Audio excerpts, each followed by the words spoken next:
আসসালামু আলাইকুম। শাহিনুর রেসিপিতে নতুন আরও একটি রান্নার রেসিপি দেখার জন্য সবাইকে ওয়েলকাম জানাচ্ছি। আজকে আমি আপনাদের সাথে শেয়ার করব খুবই সাধারণ একটা রান্নার রেসিপি, তবে এইভাবে এটা রান্না করলে খেতে হবে অসাধারণ। রান্না করে দেখাবো আজকে ছোলার ডাল বা বুটের ডাল দিয়ে হাঁসের ডিমের মজার একটা রান্না। এই রান্নাটা করার জন্য আমি এখানে নিয়েছি হাঁসের ডিম। আমি এখানে 2 হালি নিয়েছি, মানে 8টি ডিম সেদ্ধ করে এগুলোর খোসাটাকে ছাড়িয়ে রেখেছি। আর ছোলার ডাল নিয়েছি 300 গ্রাম। সেটাকে আমি 6 থেকে 7 ঘন্টা আগে ভিজিয়ে রেখে দিয়েছিলাম, মানে সারা রাতের মধ্যেই রেখে দিয়েছিলাম। তো সেটা দেখেন ফুলে কিন্তু অনেকটা হয়ে গেছে, একদম বড় বড় হয়ে গেছে আর নরমও হয়ে গেছে। রান্নাটাও তাড়াতাড়ি হয়ে যাবে। তো চলুন মূল রান্নায় চলে যাচ্ছি, আর আপনি আমার ভিডিওতে একটা লাইক করে চ্যানেলটি সাবস্ক্রাইব করে পাশেই থাকবেন আশা করছি। বিসমিল্লাহির রহমানির রহিম। প্রথমেই চুলায় আমি একটা প্যান বসিয়ে তার মধ্যে আধা কাপ দিয়েছি সয়াবিন তেল। ডিমগুলোকে ভালো করে একটু কড়া করে ভাজবো, তো সেজন্য ডিমগুলো দিয়ে দিলাম। এর মধ্যে সামান্য একটু লবণ দিয়ে দিচ্ছি আর একটুখানি হলুদের গুঁড়া দিচ্ছি, কালারটা একটু সুন্দর হওয়ার জন্য। সেদ্ধ ডিম ভাজার সময় কিন্তু তেল ছিটতে পারে, সেজন্য একটু লবণ দিয়ে দিয়েছি আমি।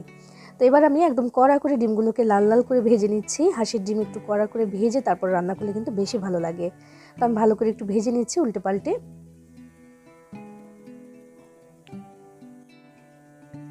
ডিমগুলো ভাজা হয়ে গেলে এবার তেল থেকে ছেঁকে আমি তুলে নিচ্ছি, আর এই একই তেলের মধ্যে এখন আমি রান্নাটা করব।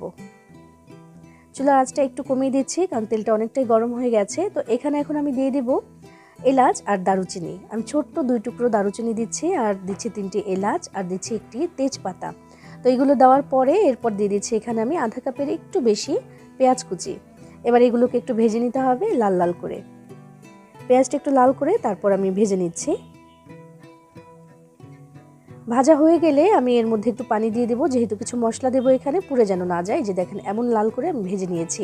এবার দিয়ে দিচ্ছি কিছুটা পরিমাণে পানি, এবং তারপর দিয়ে দিচ্ছি এখানে আদা রসুনের পেস্ট। আমি এখানে 1 চা চামচ করে দিয়েছি আদা এবং রসুনের পেস্ট। 1 চা চামচ দিলাম এখানে লবণ, 1 চামচ দিয়ে দিচ্ছি এখানে আমি জিরার গুঁড়া, 1 চামচ হলুদের গুঁড়া, আর 3 চা চামচ পরিমাণে লাল মরিচের গুঁড়া বা 1.5 টেবিল চামচ পরিমাণে হবে এখানে।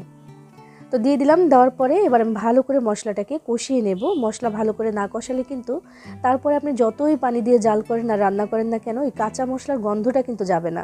সেজন্য ভালো করে এটাকে কষিয়ে নিতে হবে। কষানোর এক পর্যায়ে মনে হলো আরও একটু পানি দেওয়ার প্রয়োজন, নইলে পুড়ে যেতে পারে মশলাটা। তো আরও একটু পানি দিয়েছি খুবই সামান্য, দিয়ে ভালো করে আমি মশলাটাকে প্রথমে কষিয়ে নিচ্ছি।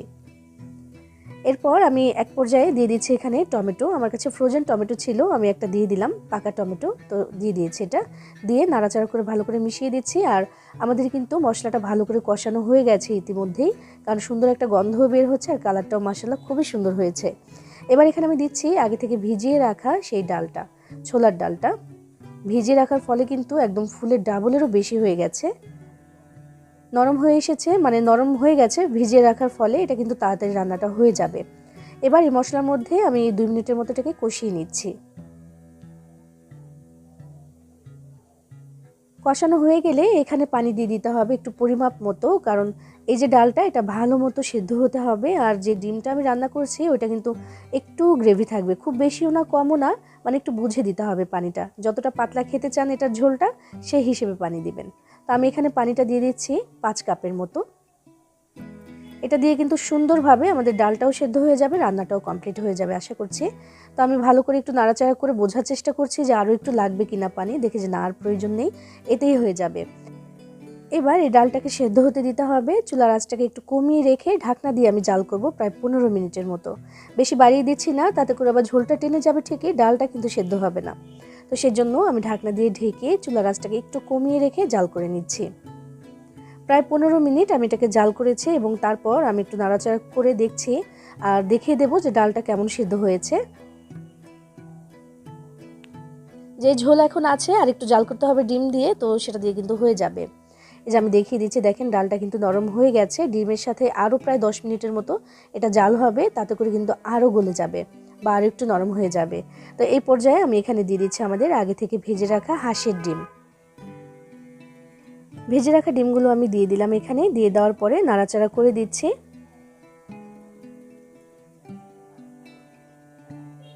এরপর আমি এখানে দিয়ে দিব সামান্য পরিমাণে একটুখানি গরম মশলার গুঁড়া। এটা দিলে কিন্তু অনেক ভালো আসে টেস্ট, চাইলে দিয়ে দিতে পারেন। তো আমি দিয়ে দিচ্ছি একেবারে সামান্য পরিমাণে 2 চিমটির মতো হবে। তো আমি দিয়ে দিলাম একটু গরম মশলার গুঁড়া, আর এরপর দিচ্ছি কয়েকটি কাঁচামরিচ, এটা ফ্লেভারের জন্য দিয়ে দিলাম, চিড়ে দিইনি, আস্তই দিয়ে দিয়েছি। দিয়ে দেওয়ার পরে ঢাকনা দিয়ে আমি প্রায় আরও 10 মিনিটের মতো ওয়েট করব, চুলা আঁচটা কমিয়ে দিয়েই। 10 মিনিট পরে আমি ঢাকনাটা তুলে নিয়েছি এবং এরই সাথে আমার রান্নাটা কিন্তু কমপ্লিটও হয়ে গেছে মোটামুটি।